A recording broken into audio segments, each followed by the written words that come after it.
There we go. And we've got about 12 seconds.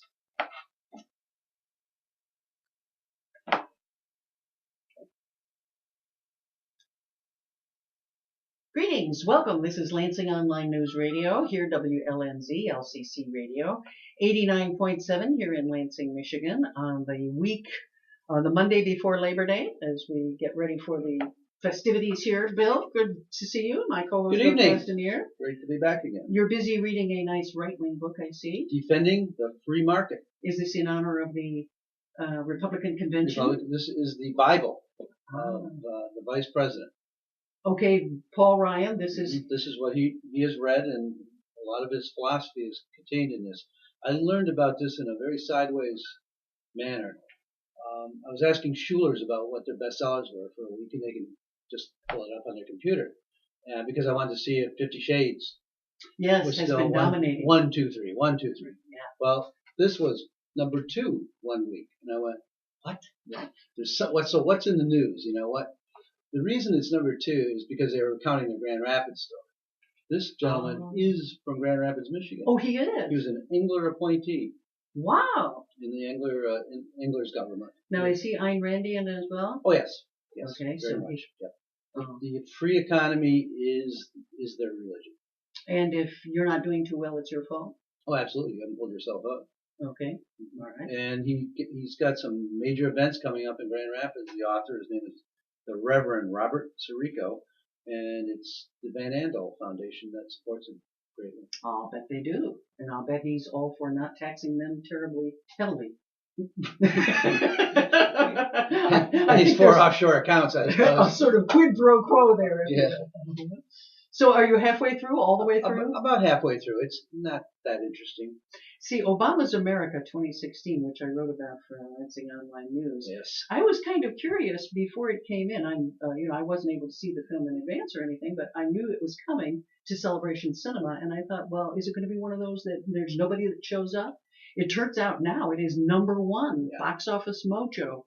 Obama's America 2016 is the number 1 film in the nation right now. Even though it's a slow August, that's still an amazing achievement for Dinesh D'Souza, the conservative columnist. It's based on the book he wrote called The Roots of Obama's Rage, and it's talking about not terribly flattering portrait of the current president, and definitely has implications for the campaign. Well, it's definitely, it's a niche audience, but if you get everyone out in the niche, yes, which they're really good at doing.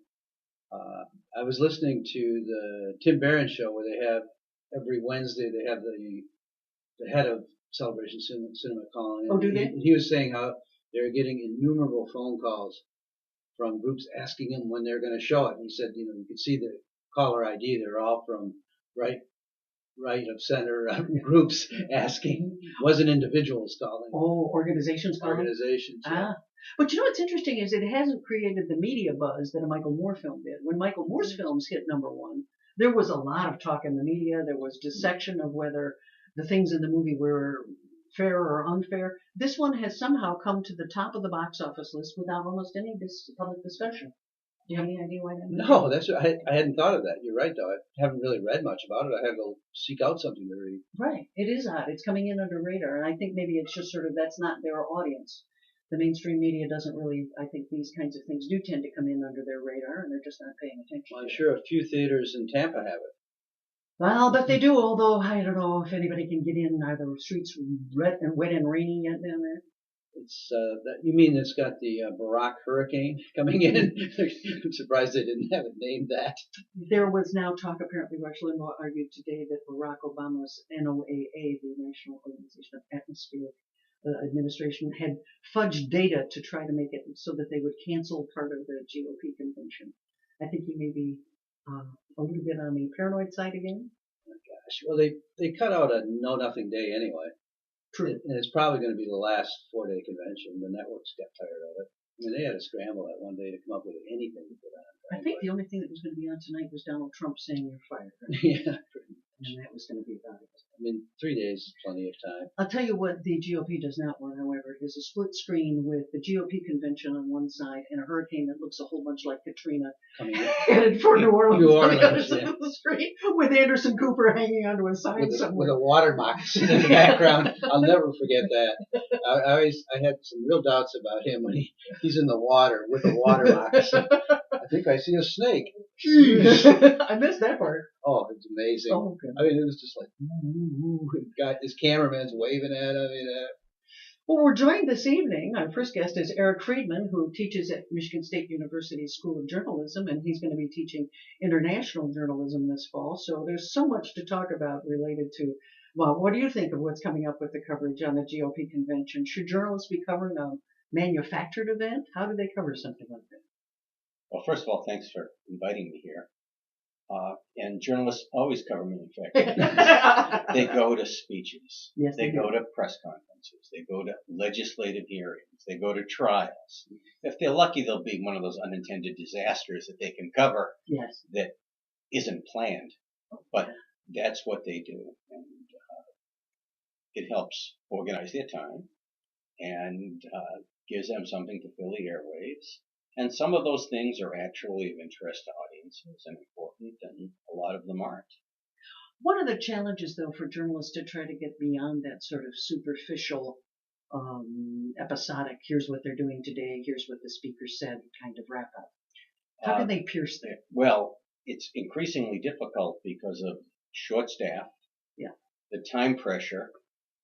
If you go to cover a city council meeting in the old days, you'd do a story and you'd focus on one or two issues of controversy. You'd do your story for the evening broadcast or for the next day's newspaper, and that would be it. Now you're going to the same meeting and you might be podcasting. Yeah. You're doing something for the web. You might be shooting film, shooting video. You're writing on a 24/7 cycle. And so you might do the equivalent of 3 or 4 stories on the same relatively boring city council meeting instead of doing 3 or 4 stories on different topics. So it makes it even more difficult to get out and interview people who are affected by a city council ordinance. Right. Or to do an advance story on it and then cover the city council meeting itself and then do a ramification so you develop some expertise on that issue. So much of the reporting, whether it's an organized event or not, is hit and run. It's in the context of international journalism, which you mentioned, it's parachute journalism. Right. You just parachute in for the coup or the earthquake or the presidential election, and then you're out again. You don't develop sources. You don't develop a sense of the culture and the context and the history of that event. You're just there. Then you get on another plane, you get in your car, and you're off to the next assignment. You know, this is a similar conversation that Andrea Seabrook was having yesterday on NPR. I think it was on the media. She left NPR recently, and she said because it was so shallow, she's going to start her own, has started, I believe, her own website. Similar things that you're saying. She said journalists today is just pretty One much of the frustrations, if you look at it, the coverage of Egypt was compelling, watching the people on the street, watching all of the things happening in Tahrir Square, but the really important things are happening now, and they're not visual. That's right. It's the politics as a new president, their cabinet and parties and Muslim Brotherhood, and what's actually going on in most of the country where the people are poor and illiterate. We don't see that. We see what's going on in Cairo. And it's the same thing with Tunisia, with Yemen. There was an article in the New National Geographic about Yemen. And Yemen's president eventually retired, resigned, quit, was pushed out, but he's still in the country and agitating because of the deal he cut. And National Geographic can afford to send a writer and a photographer to travel around the country, probably with bodyguards in part of it, certainly with interpreters, and do an in-depth story on the human impact and some of the tribal history and the state of women and their rights and the very small democracy movement there. But other news organizations can't, and what they'll do next is if there's a terrorist attack in Yemen or yet another coup, they'll be there to cover that episodically. Right. I remember the era when the Detroit papers were able to send the Turnley twins to Yep. go photograph things around the world. Yep. I mean, when newspapers had an international bureau, and we had a number of journalism Yep. students who came wanting to get their trench coat and go to the Paris bureau. We've had to sort of tell them that Yeah. that's not exactly going to be what happens nowadays. We also see situations where the news gatherings change to use more people who live in those places who act as independent producers. So you put them on as the sort of stringers in the country. One of the things that I've seen, Bill mentioned NPR, is that there are other public broadcasting radio shows that do in-depth environmental stories or cultural stories. So it's not the major public broadcaster itself, but the affiliated stations then have the option of buying or not buying those kinds of shows. The same thing happens with television. Not everything can be frontline with the big money, but there are venues for those independent producers who can, in fact, afford to do it. It's expensive to travel around the world. Even if you're using local people, you need equipment, you need some kind of production facility, even if it's your laptop for quality. And all of that is rapidly changing the world of journalism. I was over for a conference a few years ago in Spain and ran into a man who was covering Afghanistan and Iraq, and he was doing it as an independent production team of his own. And he reminded me of Al Franken from the old Saturday Night Live days. He almost had that satellite dish on his head, and he carried his own water and rice in a backpack, and that's how he lived out in the field. And that's where, rather than having CBS send the whole crew in, sometimes they'll take a feed from him because he's out there in that environment. Well, that reminds me, to move a little closer to home, I have a friend who was a longtime journalist and then became a freelance travel writer and book author. And he used to joke that he'd empty his refrigerator into his cooler, throw it in the back of his truck with a sleeping bag, and travel around the state because he could do it on minimal budget.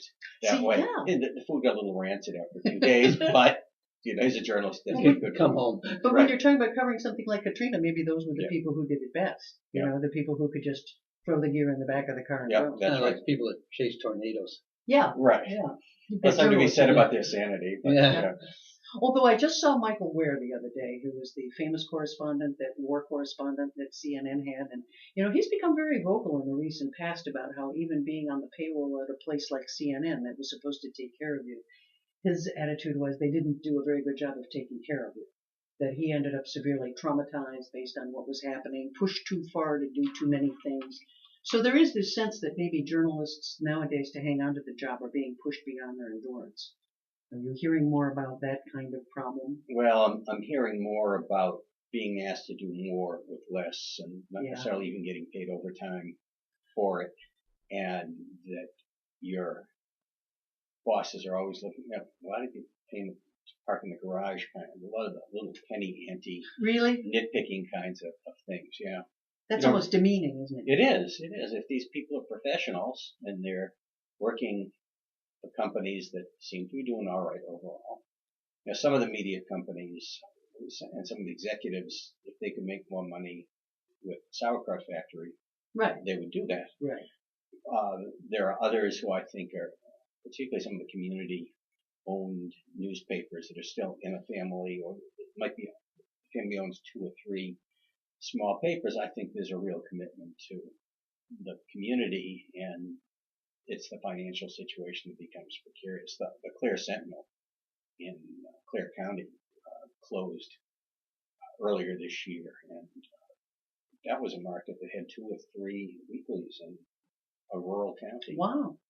But it's a difficult world for them, and I look at a lot of these outstate weeklies and small dailies, and some of them are pretty thin, and some of them are doing okay. Well, Eric, you were a Pulitzer Prize winner who was able to do serious investigative work, long-term projects. It wasn't, just turning and grinding it out. You weren't out there like a mojo with your laptop and your little cell phone covering every train wreck or fire engine kind of thing. Is that kind of journalist becoming a rarer species nowadays? That kind of journalist is becoming rarer, but still not rare, because there are news organizations that are willing to commit the time and resources. Then This give you a simple example. I looked at last Sunday's New York Times, the national edition we get here in Michigan. I looked at the Traverse City Record Eagle for Sunday. Traverse City Record Eagle is a well-written, well-edited, good-looking paper. It's got a decent website. It's got a paywall, but it's got a staff at the top that really seems to care about quality journalism. And I was looking at the international coverage. In the New York Times, it's page after page after page. Staff written, in most cases, some wire. A lot of money to do that. Yeah. The Record Eagle, the back page of the front section, had 4 international stories, and one was some cutesy story, and the other like Afghanistan and Syria stuff, all of them by AP. Now, we don't expect the Traverse City Record Eagle to have a reporter on the ground any place outside there unless there's a direct local connection. But how many people read the New York Times? How many people read community-based small city dailies and weeklies? Where they're getting their international news is what they might find on the web if they're the kind of people who would look at that. They might hear it on public radio. But if they're counting on the daily newspaper, they're going to get a limited number of stories chosen by the editors and all filtered, in a sense, through one gatekeeper, Associated Press, and it might be Reuters or Bloomberg, but without that kind of diversity of the journalists there. The in-depth projects that you see when the Free Press was willing to devote a huge amount of time and money to Kwame Kilpatrick in the last couple of years. That's the kind of story that journalists drool over, not just because it's a great story and there's texting about bribes and infidelity, but because the reporters were given the time and the resources and the space in the paper to pursue the story. And to my knowledge, nobody said to them, well, by the way, you still need to go to the school board tonight. Right. Yeah. Eric, do you think, given your background and how you covered the scandal in state government, do you think there's anyone covering state government, not any one, but any one organization, news organization, that could put the resources to do that again? I think the Free Press could if it wanted to. Some of the other in-depth stories, although with points of view, are coming out. The Bridge, online magazine, some things in Dome, but Dome has moved to pretty much all opinion and analysis and less news. AP's bureau continues to shrink. Kathy Barks-Hoffman has left. We're seeing that whole generation. And she was the institutional memory of the AP bureau, and she'd been there since '96. So all of a sudden, she's gone. The State Journal, although it's been devoting more time and space to in-depth stories lately, state and local, more local than state, it still has essentially one person covering the capital. Michigan Radio covers some things, but again, mostly episodic. And Live's coming on, trying to fill in. Yeah, but you don't have the large bureaus. The AP would have 4 or 5 reporters and a photographer. When I was at the news in the mid to late 80s in Lansing, at one point we peaked at about 14 reporters. We had a photographer here full time. We had political columnist George Weeks was based here. We even had a librarian who worked for us, based in Lansing. We didn't have enough parking spaces. We didn't have enough computer terminals. And then how many state stories can you get in the paper every day? But there was a commitment by the part of management to hire and encourage the staff to do that.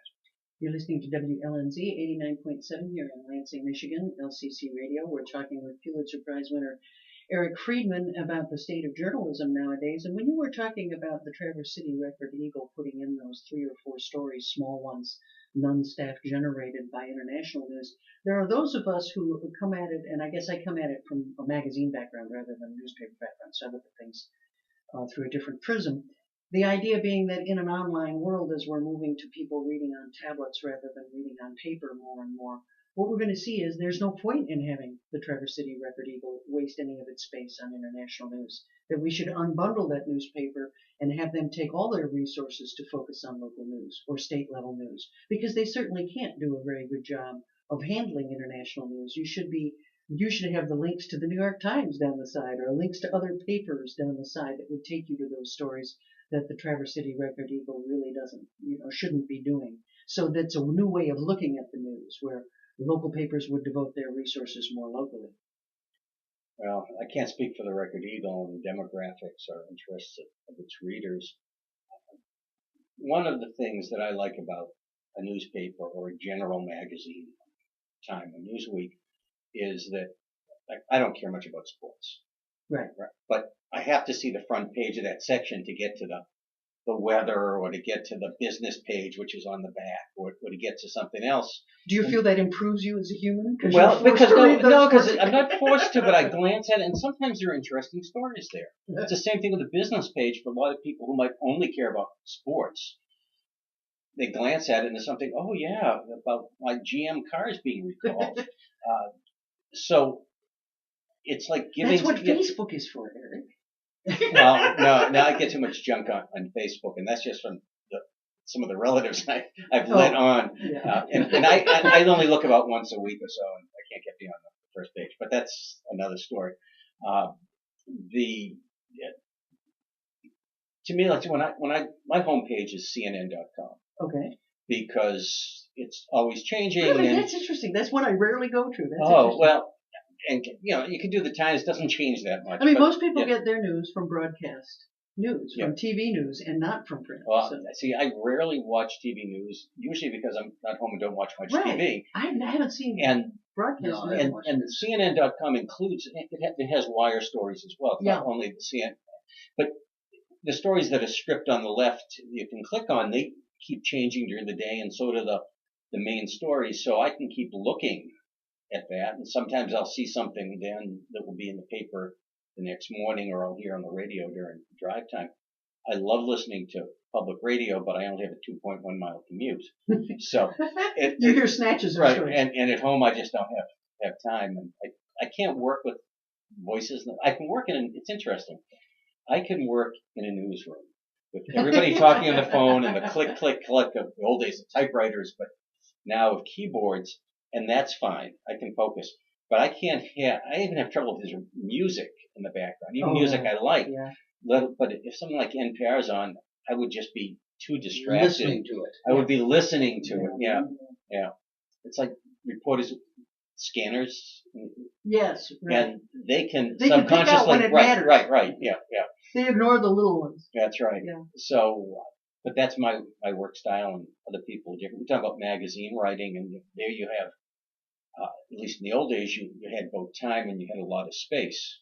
Now with the web, you may not have time, but you certainly have an infinite amount of space if the organization you're working for, or it's your own website, is willing to give you the time to do a 5,000 word piece. Well, I hope I'm not ratting out my colleague Carl Good, but I was talking to him on the phone yesterday. He was the information editor, graphics editor for Newsweek magazine. He anticipates it will close this fall. I mean, it's just going to be. I've been watching Time and Newsweek and we both admitted that we haven't gone to the website in months. Yeah, there's nothing there to drag us there. I've had almost virtually a lifetime subscription to Newsweek. Time finally ran out. I had a multi-year at a time. But those models aren't working well anymore. Right. The idea of wrapping up something every week doesn't seem to make sense in a 24-hour news cycle. I'm not sure, and I'm no economist, let alone a media economist, how the financial model works for if Time and Newsweek becomes all online. I know they know how many hits there are. I'm on the internet all the time, and I can't remember ever buying anything or making a shopping decision based on an ad that I saw. No, I've occasionally clicked like that. Now, that's not to say I don't shop a lot online. And LL Bean or Land's End or Amazon. Shopper. Right. And to me, it's the convenience. But the fact that a particular something or other, clothing or trip or something appears on the link I've just never. Here's what, So advertisers must find a way that it's profitable, or they just continue advertising there, just like they would on the newspaper. But well, the newspapers had people because there were no alternatives. I mean, it was always dubious how effective they really were. Yes, people would check to see what the sales were going to be at Hudson's this week. oh, right, the Myers ad. Yes, or the Myers ad. Yeah. But in terms of general advertising, I'm trying to introduce a new business in town. Yeah. How effective it was, Yeah. I think the research would have shown it was a little dubious that advertising was as effective as the advertising account executives are telling you. And certainly now with clicks, they can tell. You know, I mean, if you don't click and buy, they know that you didn't buy. Right. So that's a whole new ballgame. But the only They know how much you buy. And they know how much you buy. Exactly. But the only virtue of it right now is Stalk you. the stalker ads that follow you everywhere you go once you look. But it's so cheap. I mean, it's so much cheaper. Right, but how do you support? It doesn't cost any less to hire a reporter and photographer who's writing only for the web than it would. You know, the production costs are obviously less because you're not printing, you're not delivering. Huge. Jim Cramer of Mad Money, took a look at that issue, and he said if the New York Times were smart and wanted to lead the way, they'd kill their print edition right now, because they would be making a lot of money if their print edition weren't there. They're in essence having two competing products: the online version with digital ads selling well, and the print version that costs a fortune to get into people's hands because they have the nostalgia for the newsprint. And they could sell their building in downtown New York. Oh, Renzo Piano's beautiful building. Yeah, beautiful building. There's no one in it. Oh, really? Very few people, really. It's diminished It's a staff. place to house the homeless. Yeah. Right in Well, take a Midtown. look at locally here, the Lansing State Journal. Do they need that brick and mortar building? No, but they own it, so it's cheap. I was just looking at my Facebook page to see what ad I have that I probably won't click on. It's a SLK 250 Roadster by Mercedes-Benz. How did they figure I that have out? But you're in radio, you should be able to afford that. I couldn't afford it. But right They below don't it's a know who you lifelike are. animal T-shirt. So I bought one of them. she clicked. I saw it. Yes. I did see it. I bought the Rottweiler T-shirt. Yep. Oh, yeah, fab.com. Yes. So I'm trying to do my bit to keep Mark Zuckerberg out of the poorhouse. He's counting on you, Bonnie. See, that's the challenge. The world breaks down into what I call the browsers and the searchers. I mean, you like the fortuitous, I happen to be looking at the at the front page of my newspaper, and there's a sports feature that I'm going to click on because Mitch Albom's a really great writer, and it's heartwarming. He's going to tell me about Maury or something, I don't know. But you'll wander over there, which you wouldn't otherwise. Now, you don't do that online as much. Although if you do go to the front page of the New York Times, you often find little. Or if I hear a little snippet on the radio, or I see a small wire story in the State Journal that interests me, then I'll go in and I'll search, and I might search several websites. Or, I might Google it, but the problem with Google is you get a lot of junk. But see, I had the concept and was actually looking at developing it as an app, which would be called News Friends, which would be building a circle of friends who were like me, news junkies. And basically, we would feed each other links as we found interesting stuff. I mean, I love the little story I found the other day. I'm going to use it in a class to show is this news. And it's about how Gordon Ramsay's dwarf porn double died in a badger den in Australia. Now, where can you get headlines like that other than the web? On Facebook. Yes. Because you posted it on Facebook and I read it. And see, those are the kinds of stories that you just can't get good journalism like that anymore. You can't get journalism to do a parachute drop in to cover it. I know. There are those cute stories. When I worked at the Detroit News, under the pre-Gannett days, there's always a sort of a cute little story down at the bottom that would jump. And it's just a few graphs to grab you. And we used to love those because you can get you on the front page and they'd be fun stories. But I was looking for something else, and I was looking at press releases from the U.S. Attorney's Office in Grand Rapids a few months ago. And there was one about a woman who was sentenced to federal prison because she bit off the nose of somebody in a fight on one of the reservations in the UP. I said, when you see something that says, bites off nose, you're going to read that story. Yeah. That's a guaranteed click. That's right. Yeah. And in a click-based economy, which we're growing into, that's the danger. Yep.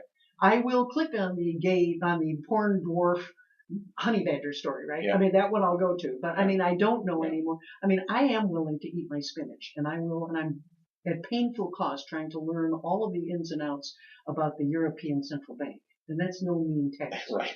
But I mean, I read Zero Hedge, I read Business Insider, I try to be a good person and eat my spinach. But how do we raise the next generation of people who know where to go? I mean, that's one of the challenges when I look at my students is how do I even tell them how to get started? They say to me, you find all this interesting stuff, but how do you find it? Where do you find Well, it's like when you ask students, where did you hear that? Where did you learn that? Yeah. They say, on the internet. I said, well, that's like saying you found it at the library. Was Right. there a book, a magazine, a particular website? Whose website was it? Was there a point of view to the website? Was it in the editorial part, or was it supposed to be a news story?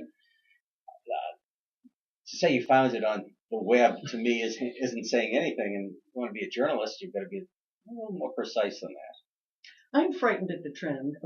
This is LCC Radio, 89.7 here in Lansing, Michigan. I'm frightened at the trend where even the New York Times revealed not long ago that they were, in essence, allowing the administrations, the two campaigns, to vet their quotes and tell them and basically edit their copy in order to be able to maintain access.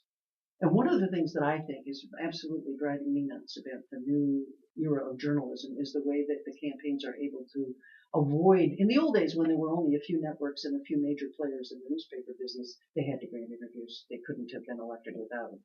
Now they can. They can set up terms that are absolutely, I think, unacceptable for journalists to accept. Well, Sarah Palin in her vice presidential campaign was not talking to journalists. Right. Any kind of public appearances she made were tightly controlled. Yeah.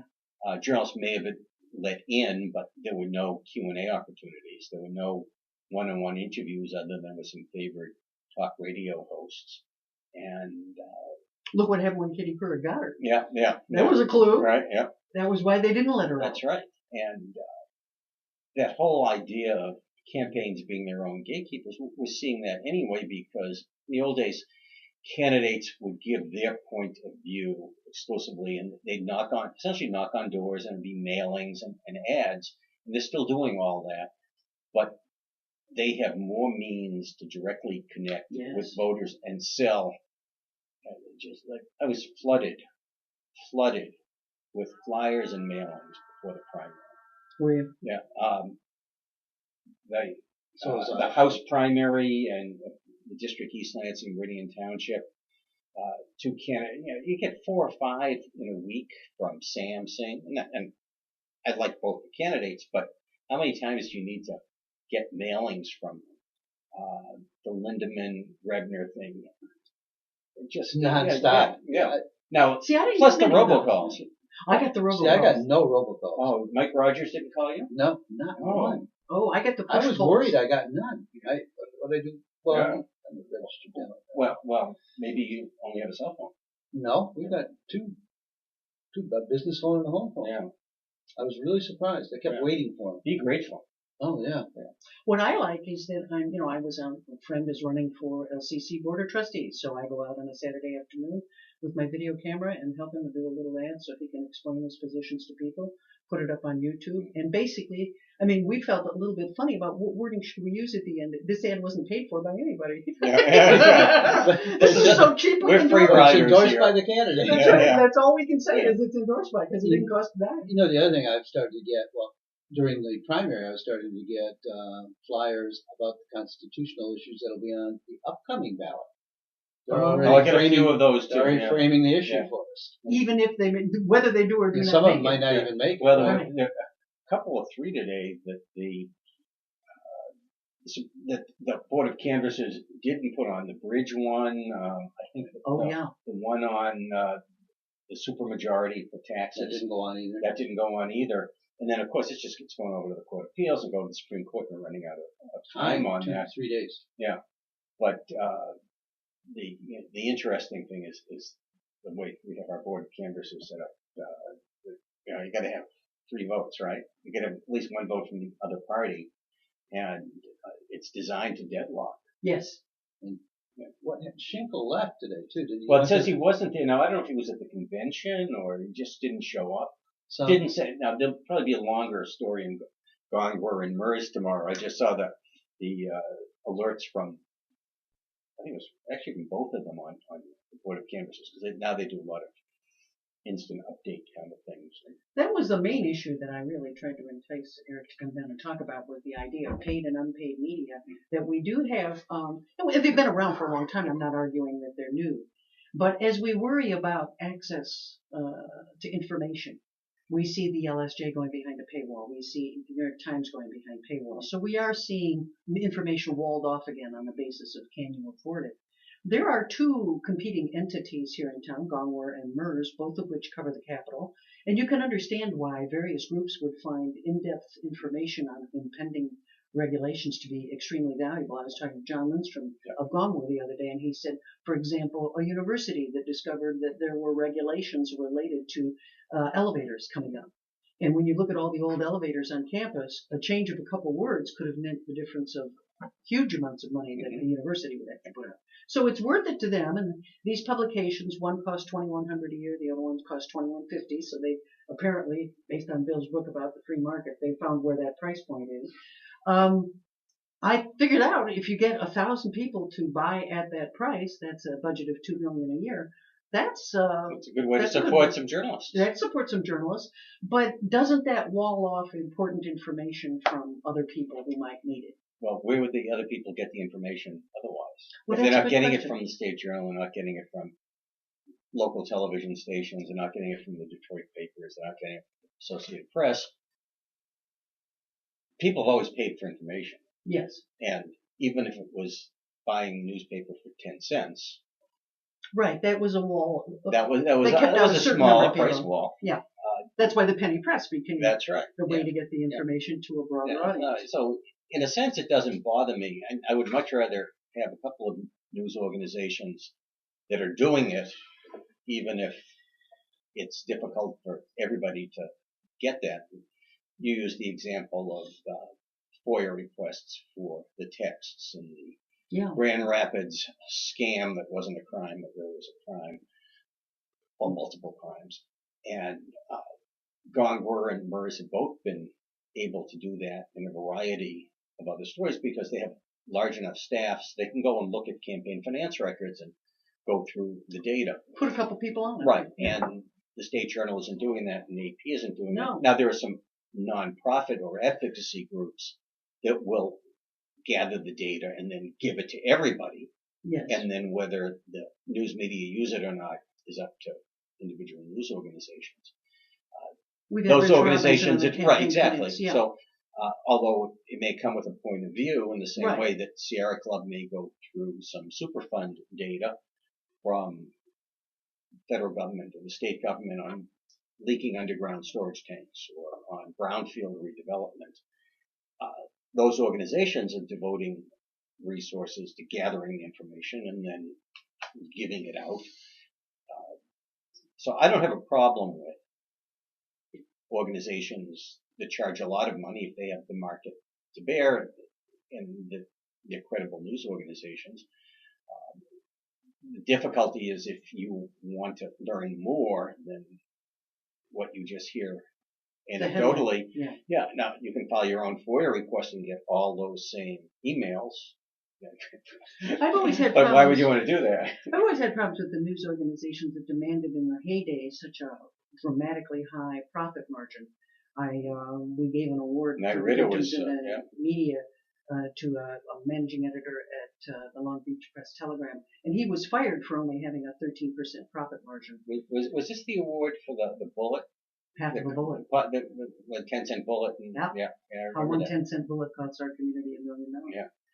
Great series. Yeah. It was a wonderful thing. But he fell below the 13% profit threshold, and he was gone. I mean, and that's when you think that Meyer has a 3% profit margin, newspapers were demanding an extraordinary profit margin. Knight Ridder, in its heyday before the bottom fell out and it collapsed and imploded, was pushing for 20+% minimum. Right. And obscene. Yeah. So again, they had a sauerkraut farm. Could they make more money? Well, and that is the problem, because then if they're going to be putting Britney Spears on the cover because they'll get more clicks than if they covered the Roy Schmidt, Jace Bolger scandal, then that's a worrisome allocation of resources over which the general public doesn't have much control. I know of a newsletter. I get their free version, Stratfor, which is the strategic intelligence group out of Washington, D.C. I get their weekly newsletter. It's always quite good. You can get custom journalism from them. They call it intelligence. I don't know where the line is. $40,000 a year. I mean, I can't afford that newsletter. So if they're finding out that next year, what's going to happen is that we're definitely going to war with Iran and my nice little retirement account's going to be wiped out, there's a certain elite cabal that will know. The 1% may be able to pay 40 grand to find out, but I'm not going to be able to find out. Either that or Stratfor is busy getting people to pay 40 grand for information that isn't that good. I don't know. I mean, I hate to see this kind of custom journalism at a tremendously high fee kept from the average citizen. Maybe that's why we need a Julian Assange every once in a while. Cleanse the system. Give me purge the system. They hacked into Stratfor, I mean, when they released all those emails. Stratfor was one of the groups that they targeted. And that's what we're seeing, I guess, isn't it? Citizen journalism sort of fighting back, saying information should be free. Well, I'm not sure that they're all citizens, but yes. Okay, all right. Well, and I'm not sure it's all journalism, but it's opening doors and letting people peek in. Even if you're like WikiLeaks, you don't do anything with the data. Right, you're just dumping it other than WikiLeaks organization itself redacted, edited out, and withheld certain documents even before they went to the news media that did more of the same. But that's the individual in the same way that you could work for a big company and you could be leaking documents because you're angry at your boss. It'll help your investment portfolio. It'll hurt somebody else. So you're not releasing it all, and some of the stuff somebody will care about and some of the stuff nobody will care about. Yeah. One of the things you mentioned, though, is, and I know it was just an offhand remark, was about you could FOI it, but FOI has gotten incredibly costly, even for media to do it now. And most governmental units just invoke a charge immediately. And it's really... Or you get things that are covered with so many black lines. Yeah. I mean, if you want something from the city of Lansing, you can expect to get it through FOI now. Yeah, they're not going to be just for... That's the good news, bad news. Well, yeah. The reason I think that often is the case is it's the CYA. Oh, absolutely. Because the bureaucrats, civil servants, many of them dedicated and highly competent, want a paper trail or electronic trail so that if they're criticized, why did you release that? Well, we have a letter here or FOIA request. I've had other situations where you just fill in the form as they're handing you the report, and that's okay too. But I understand why some of them would be nervous, even though by them doing it, they're actually saving the unit of local government the cost of the lawsuit that in many cases will follow when they lose the lawsuit. They being the agency loses the lawsuit, then they pay the plaintiff's attorney fees as well. Speaking about international journalism, one last question. I am finding myself reading The Guardian more than I'm reading American media nowadays. I go to The Guardian every day. They just picked up, they lured Glenn Greenwald from Salon magazine just recently. I was interested in another article about that situation today where he talked about how his terms of his contract with The Guardian is that anything he writes online goes in as he wants it to unedited. Anything that they does a once a week column for their print edition, and that's edited. And I would like your opinion on that because you were. Well, it's a good deal for him. Although I always benefit from being edited. Blogger culture says speed may be more important because you can always go back and correct accuracy. it later. Well, you can always go back and correct it later. Yeah, but the horse is out of the barn. Oh. Is that mixing metaphors? I think so. I read the Guardian for news about American authors. I'll bet. They have great in-depth interviews. They do. Very, very. I like the obituaries. Because they don't worry about, the British papers don't worry about that obituary staff written has to be there the day after somebody dies. And sometimes it's a week later and it's some nutso Earl in the House of Lords from some obscure island off the Orkneys. And but they do a wonderful job. They're profiles of dead people. Oh, wow. And I love those. Oh, I've got to start tapping in on those. Yeah. I've just been reading Anna Marie Cox Yeah. and Glenn Greenwald. I mean, they have a really good stable. Naomi Wolf, they've got a great stable of writers. And I think I like they have a somewhat refreshing perspective on American culture. It seems like it has a little bit of arm's length to it. And they do a pretty good job on the European crisis. And they don't show nude royal heirs. Ah. Just the tabloids. Okay, how many looked? I looked. Oh no, I didn't. Oh, didn't you? No. No. I saw two. Should I? Well, It's a radio show. You can do it right now. We could show the world. We could turn it around. I was just looking at the Guardian front page, which has got a lot of U.S. news on the front page. Well, it's the And they American custom. edition. It is. Yes. What they do is that they geolocate, so you're not I seeing was just the going to version ask you. that I people think see in Europe. That's what I was going to I ask. was I was just looking at BBC.com Yeah. and BBC.co.uk. Right. Co.uk. Yeah. And they're both the same now. At least they are if I use them from the office. Well, no, what Used you're it. also having happen is one is redirected. Right, exactly. Yeah. But They're clever. but they're actually different websites in the real world than they're not doing Yes, that. but you're not able to get to the one. No, I know. That It's has not the even different- like CNN where you can Right. out of the country where you can choose that international edition Right. rather than They don't even US want you edition. to see it because they Yeah. know their advertisers don't care about That's it. right. Yeah, absolutely. Well, this has been delightful. Thank you so much for coming in and talking I've enjoyed about it. public and private journalism and what's happening in journalism around the world. Thank you to Eric Friedman, and we hope that you will return someday and give us an update on your travels. He's headed to all the places this fall, my homeland of Lithuania, and Turkey and Kyrgyzstan. Wow. But not all on the same trip. well, when you get back, give us an update. I will. Thank you very Good. much. Thank you, Bonnie, and thank you, Bill. Thank you. We're going to switch gears and talk with Mike Scory about the upcoming wake up. Get festival. over here. Yes. You guys are a couple notches above my intellectual. Been notched. Oh, man. Yeah. Mike, I'm not going to say it's a brand new event, but it sure looks like it, doesn't it? Well, we've been Michigan- working at it. Yeah, the Michigan Mosaic is coming to Lansing August 31st through September 2nd. It is downtown at Riverfront Park.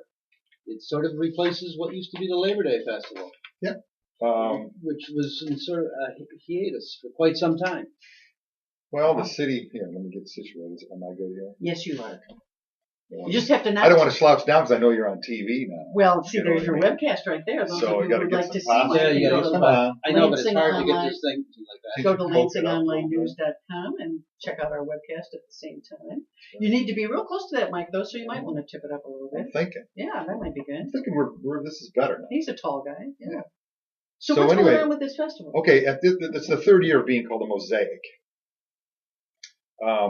Yeah, it does. You guys are right. It does have some fits and starts over the years. I mean, Labor Fest. I mean, it's been a few things.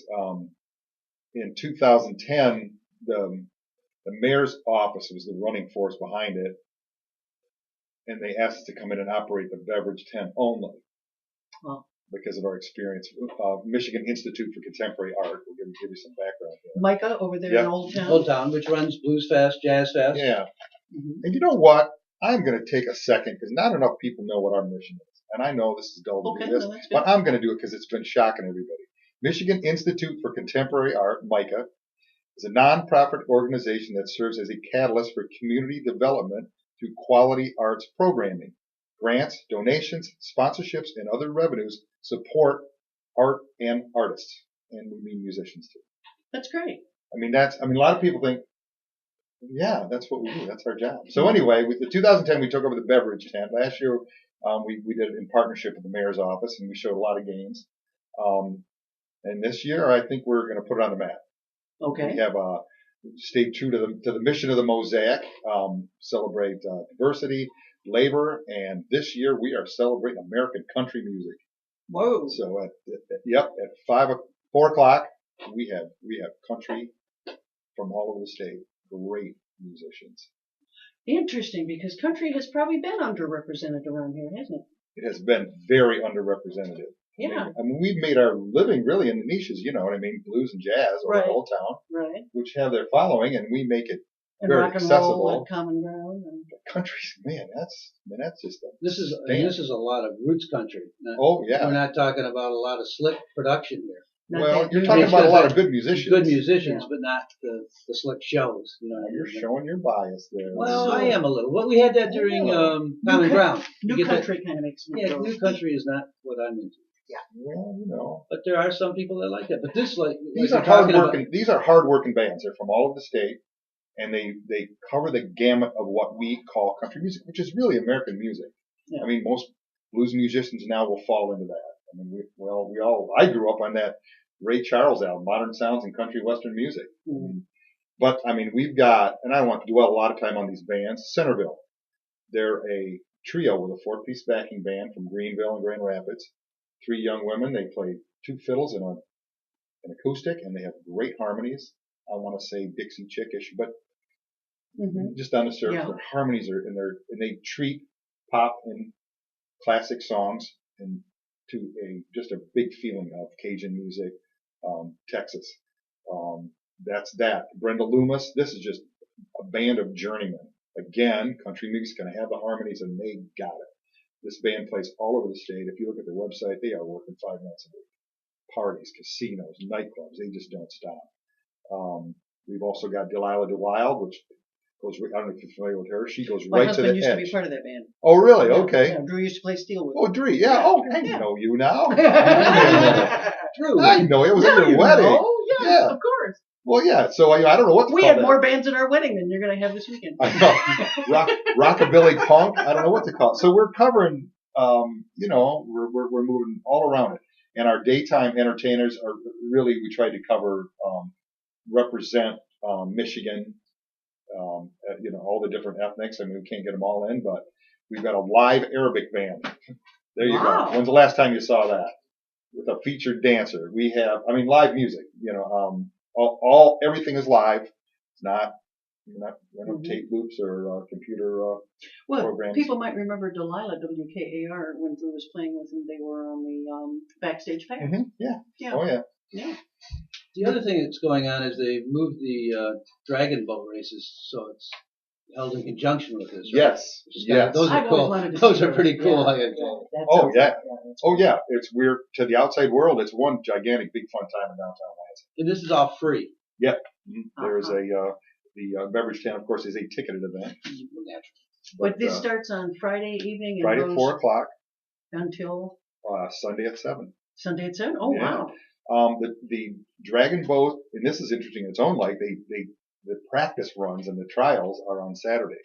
Oh, Because they may be they more bring- fun they- than the finals. They ship the boats in, and then, of course, the cruise, I always like the ones that fall apart. Oh, no, these boats won't fall apart. They won't? Oh, no, Oh, too bad. I like that. Oh, part. no, these I are think of it ornate, like NASCAR carved. on the water. Oh, no, this No.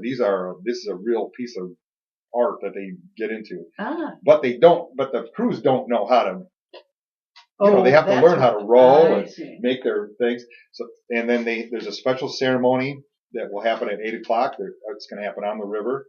It's called Awakening the Dragon. There'll be fireworks display along the river and prayers of a few different places around the world. I generically call them prayers, and that's what awakens the dragon for the next race. Oh, really? Yep. That ceremony will take place between Delilah DeWild, Awakening the Dragon, and then we'll finish up Saturday night with Brian Lorente and the Usual Suspects. And they call their music Roadhouse Country. So. Sort of down and dirty country. Now, there really hasn't been something like this before that focused this much on country. Has No, it? no, it's I'm not. That's what kind of attracted me. Yeah. At this time, I was looking and I thought, I've not seen anything like this. That's this intense with country. Yeah. Well, we talked to. I knew that we thought of this. I mean, people have brought it up year after year after year. Man, we need a country. We need some country. We need some country. What do you know? We like our blues. There's a little bit of a movement between the blues and the country. They share some audience, but They the do. country's just so much bigger. Huge. Yeah. Are you going to be playing in it? No, I will not be playing. I'll be Yeah, I working didn't there see all it. weekend. I didn't see it anywhere. I looked. I'll bring my cards. Hey, somebody always needs a Hammond man. So I'll be passing out a few cards. But Now, labor has always been an integral Mm-hmm. part of the whole Labor Day festivities. So, is labor part of this? I mean, they're helping to fund it. yes, they generously are helping us put on this big party. Okay. Yes, Now they have a big ballot proposal. So, Greater will Lansing that, Council of Laborers. is that going to be another place where people can find out more about that? I mean, are they going to be? But there's not going to be any speeches. No, not an educational event. It's not a political event. Not a political event. No. No march. No Labor Day march. There's a march when the Dragons, when they finish their races, they'll walk across the bridge. All the teams. It's quite a spectacle. They come to the teams over the stage to announce the winners and introduce the teams. But No, I mean, unless it's something unplanned, I guess the mayor can always do what he wants to do. And now when you say it is downtown, it is at Adado Park? Yep. Riverfront Park? Yep. Right down there. We changed it slightly. Last year we had it more the stage, pretty much where the main stage goes at Common Ground. Okay. But after examining the area, we moved it back about a third of the way back in that first field, and there's a point where you can see the cityscape. Really? So that's where we threw the markers down right there. So when you see it, you'll not only see the beautiful staging and beautiful musicians and dancers of all kinds, but you'll see the city, right? All the new buildings, the Capitol. Pretty neat. And what are the rules for people? What can they bring their own coolers? What do they need to know when they show up? They bring their own blankets. Can they bring chairs? Yeah, they bring chairs, their own blankets, their own food. We do have a food court there. You will. Oh, good. They can purchase foods, or they can bring foods. They cannot bring alcohol to the event. No alcohol. Okay. They can. I don't know how you say it. You They can can go to purchase the tent. a ticket. Right. There's a They can go into the beer tent. Okay. Yeah, or whatever, the beverage tent, and you can do it that way. So Well, that way they don't have to fence off everything. well, the whole the beverage tent beverage tent is areas. not like common I ground. It has see. to be totally fenced off I Right. see. for liquor. And it is heavily, especially during the day. I mean, a lot of the troops, the dancers are pretty much all kids. So Okay. it's, but we like to have a party too. So we skirt it. When does it kick off on Saturday morning? Saturday at, 12 o'clock, the ground's open. I mean, the beverage tent will be open at 12. The multicultural acts start at 1 o'clock. Okay. We'll have a, Happen Dance is going to do a presentation. Well, that's cool. They're pros. Our ethnic and our dancing troops are going to be great. They're going to do When an you say now, exhibition. that's not all country. That would be various things like maybe Celtic dancing, that kind What's of that? stuff. Happen Dance? No, it'll probably be modern Modern. with taking, I call them licks, taking steps maybe from a lot of different cultures in their performance. And So there's other dance groups too. Yeah. Oh, then right after that is the Malhar Dance Group. Habibi Dancers will be there a little after 2. El Grupo Fiesta will be there about 3:30. Spanish dancing. So it's a full day of that. And then at 5 o'clock, we got a great young man from Grand Rapids. His name's Chris Hitchcock. Great songwriter, great band, great marketer. He's going to be kicking the nighttime portion off at 5 o'clock. Now, is this the same place with the Woody Guthrie thing, or is that a different location? Oh no, totally different. Woody Guthrie will be out at MSU. Oh, 10-pound fiddle. 10-pound fiddle. Ah, okay. And that's a week after, or 2 weeks after. Oh, so. okay. Trying to keep all this straight. It I knew is, there was a lot of this coming along. And there's a lot of not long after this is the Blues Fest in Old Town. Yeah. I mean, fall does not slow down. No, it doesn't. It really doesn't. Outdoor events go deep into the fall. If we're now. going to have global warming and have 90-degree temperatures until Christmas, I mean, we might as well go all these. There you go. Let's look it on the bright side. Yeah, we're going to be the banana belt here, Yeah. So this is going to be the third year of the event, but I would consider it a sort of reconfigured event. Is that what you're saying? Expanded roster, a little bit more Expanded organized. days, a little bit more organized. Okay. We really had good working well with the Dragon Boat. The Dragon Boat race is put on by a separate nonprofit. How many entrants? Do you have any idea how many boats they're going to have? They were shooting for 16. I think they're getting close. Okay. Right. And so different groups sponsor this. Yes. And yes. so it's not like so they're learning on the job when it comes to Right. trying to get them down the river. Like, and generally look for, although a group of people could just, Show put up. the money in Put the money in. and do it, and call it whatever they want to. It's more or less, Emergent Bioport as a team. Ah, So they okay. purchase. Corporation sponsor teams. Yeah. And then, it's a great activity. They're out, they're enjoying Lansing and having a One of the blast. things I think that makes Lansing so unique is that whole riverfront. And I mean, it really is the heart of the city. And it's nice to see that they found a way to really make something out of it. Plus, it's going to go. The Adado is really just kitty corner from the new accident fund building and Yes. city market. Excellent funds help us. Which I'm, by the way, learning to love. I like it. I mean, it's growing on me. Yeah, I like it. What's that? The building The itself. way they did it? Yeah. I like it. Yeah. I like it. Anytime they don't have to tear it down. I'm good. Well, I thought it was an awful lot of money, but beginning to think that it's turning into being sort of a hub and almost the It's an identity of the icon. city now, isn't it? Yeah, I think the identity is the city is changed from maybe the Capitol Yes. to the accident fund building. That It's a and the spectacular city- building. Yeah, it is. You know, and as much as they had to put up parking ramps and the other buildings don't look like that building, but they have an architectural sense to them. Yeah, that's a We gorgeous lost a looking lot. building. I mean, if you're talking about downtown Lansing, I mean, the architectural heydays history is long torn down. And Well, we can't go back Labor to Day that. weekend coming up, Mike is going to be sponsoring the Mosaic Festival down at Riverfront Park, and thank you, Mike Story, Yeah. for coming in and telling us about this. Lansing Online News will be going on a hiatus on the Monday of Labor Day itself, and we will be back the week after, and we have all sorts of exciting things planned for the upcoming fall season. Thank you very much, Lansing Online News Radio. This is LCC Radio, WLNZ 89.7, here in Lansing, Michigan. Thank you. Thank you. You guys do nice, relaxing interviews, aren't you guys? Good. Good. We're not out to, Huh? we're not out to handle people, just a few of them. What's it? Oh, really? You get into it? Sometimes. This had to be a lot of work to put this game together. Years